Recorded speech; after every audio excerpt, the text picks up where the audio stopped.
ಎಲ್ಲ ನನ್ನ ಪ್ರೀತಿಯ ವೀಕ್ಷಕರಿಗೆ ನಮಸ್ಕಾರಗಳು. ಬ್ರೇಕಿಂಗ್ ನ್ಯೂಸ್ಗೆ ಸ್ವಾಗತ. ನಟ ದರ್ಶನ್ ಮತ್ತು ಪತ್ನಿ ವಿಜಯಲಕ್ಷ್ಮಿ ಕಾಮಾಖ್ಯ ದೇವಿಗೆ ತಮ್ಮ ಹರಕೆಯನ್ನು ತೀರಿಸಿದ್ದಾರೆ. ಜೊತೆಗೆ ಕಾಮಾಖ್ಯ ದೇವಿ ಮುಂದೆ ನಿಂತು ದರ್ಶನ್ ವಿಜಯಲಕ್ಷ್ಮಿ ಸಂದೇಶ ಕೊಟ್ಟಿದ್ದಾರೆ. ಅದೆಷ್ಟೇ ಜನರು ನಿಮ್ಮನ್ನು ತುಳಿಯಲು ಯತ್ನಿಸಿದರೂ ದೇವರು ಉನ್ನತ ಮಟ್ಟಕ್ಕೆ ಕರೆಯುತ್ತಾನೆ ಅಂತ ಮಾರ್ಮಿಕವಾಗಿ ಹೇಳಿದ್ದಾರೆ. ಇತ್ತ ಪ್ರಥಮ್ ಆರೋಪ ಸಂಬಂಧ ದೊಡ್ಡಬಳ್ಳಾಪುರದಲ್ಲಿ FIR ದಾಖಲಾಗಿದೆ. ಅವಳು ಶಕ್ತಿಮಾತೆ, ಜಗನ್ಮಾತೆ, ಕಾಮಾಖ್ಯ ದೇವಿ. ಬೇಲ್ ಸಿಗದೆ ಪೆಟ್ಟಾಗಿದ್ದಾಗ ಭಯ ನೀಡಿದ್ದೇ ಈ ಮಹಾಮಾತೆ ಅನ್ನೋದು ದಾಸನ ನಂಬಿಕೆ. ಈಗ ಸುಪ್ರೀಂ ಚಡಿ ಏಟಿನ ಬೆನ್ನಲ್ಲೇ ಆಟಿಗೆ ಓಡಿದ ಕಾಟೇರ ಕಾಪಾಡು ತಾಯಿ ಅಂತ ಉದ್ದಟ ಬಿದ್ದಿದ್ದಾರೆ.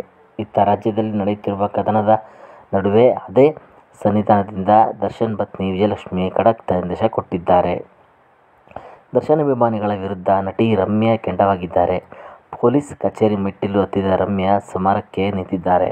ಎಲ್ಲೂ ಕೂಡ ಪಿಟಿಕ್ ಎನ್ನದ ದರ್ಶನ್ ಸಂಕಷ್ಟಗಳ ಸರಮಾಲೆ ಹೊತ್ತು ಅಸ್ಸಾಂಗೆ ಓಡಿದ್ರು.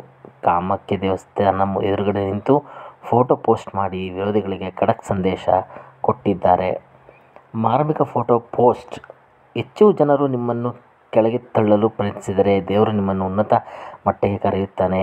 ದೇವರು ನಿಮಗೆ ಒಳ್ಳೆಯದು ಮಾಡಲಿ ಎಂದು ವಿಜಯಲಕ್ಷ್ಮಿ ಬರೆದುಕೊಂಡಿದ್ದಾರೆ. 80 ವರ್ಷದ ಇತಿಹಾಸದಲ್ಲಿರೋ ಇಂಡಸ್ಟ್ರಿ ಹೆಸರು ಹಾಳು ಮಾಡಬೇಡಿ. ಲೈಕ್, ಪ್ರಮೋಷನ್ನಿಂದ ಯಾರೂ ಬೆಳೆಯಲ್ಲ. ಕ್ಷೇತ್ರಕ್ಕೆ ವಿಧೇಯರಾಗಿ ಕೆಲಸ ಮಾಡಬೇಕು.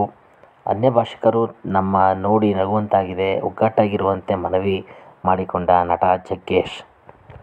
ನಟ ಪ್ರಥಮ್ಗೆ ಜೀವ ಬೆದರಿಕೆ ಆರೋಪ ಸಂಬಂಧ ದೊಡ್ಡಬಳ್ಳಾಪುರ ಗ್ರಾಮಾಂತರ ಠಾಣೆಯಲ್ಲಿ ಪ್ರಕರಣ ದಾಖಲಾಗಿದೆ.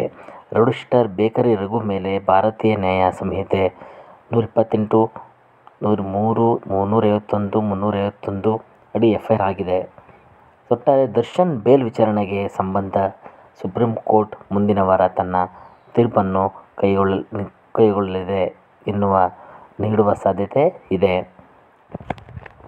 ನಮಸ್ಕಾರ ಸ್ನೇಹಿತರೆ.